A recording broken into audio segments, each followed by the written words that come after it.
สบายดี ข้าพเจ้าเท้ากรวิทย์อ้างธนาทรัพย์แสดงเป็นโอ ข้าพเจ้าซื้อนางนิรัชพรเขจรจักรแสดงเป็นราษา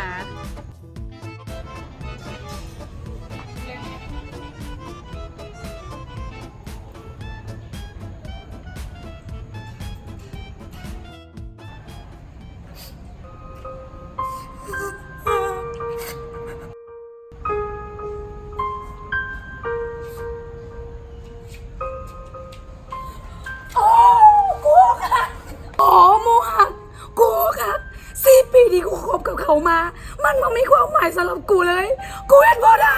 อ๋อกูเห็นจังไหนดีอ๋อ รัษาอย่าใจฮ้อนฟังโอดีๆ มันเป็นเรื่องธรรมชาติรัษาว่าสามารถบอกไผ่ให้ฮักรัษาไปตลอดได้หยุดห้องให้ความฮักคนเฮาซูมือนี้มันก็คือขี่ลอยน้ำถ้าปลาบ่ตอดขี่มันก็บ่แตก โอ้แต่เฮาน่ะหักเขาหลายเขาคือทุกอย่างในชีวิตของเฮาเลยโห เซาเว้าเรื่องนี้ไว้สักก่อน เดี๋ยวเฮาสิพารัษาไปหาอย่างกิน ไปนำกันบอ ไปกูก็หิว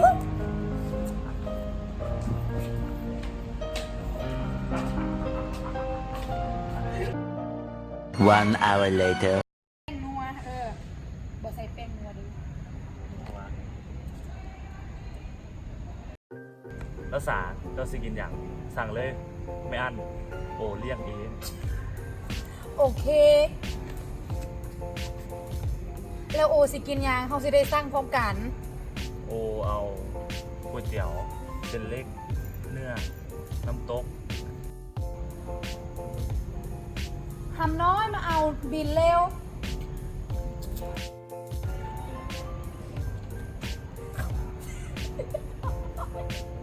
มาหน่อยด้วยครับนี่ A few moments later.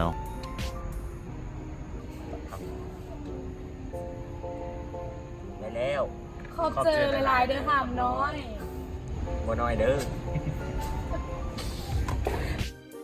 เอาน้ำปลาให้แน่โอ้บ่เอาซีอิ๊วขาวมาน รัษาก็คือสิมาเรื่องมากแท้ ำเอาน้ำส้มบักเผ็ดน้ำปลามานำเอามาเบิดเลย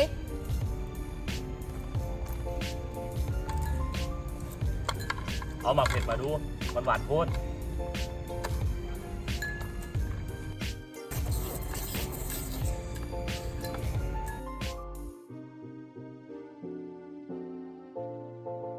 เป็นแนวไหนสบายใจเป็นยัง โอ้สบายใจแล้วบักทำน้อยมาเมียนเร็ว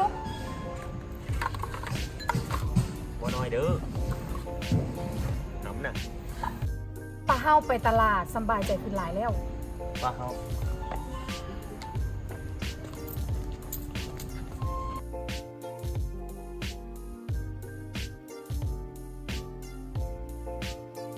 รัษาเจ้าสิไปเห็นอย่างตลาด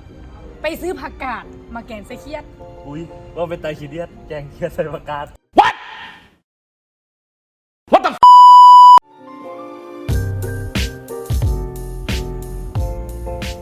เป็นจังใดสำหรับโลเพของเฮา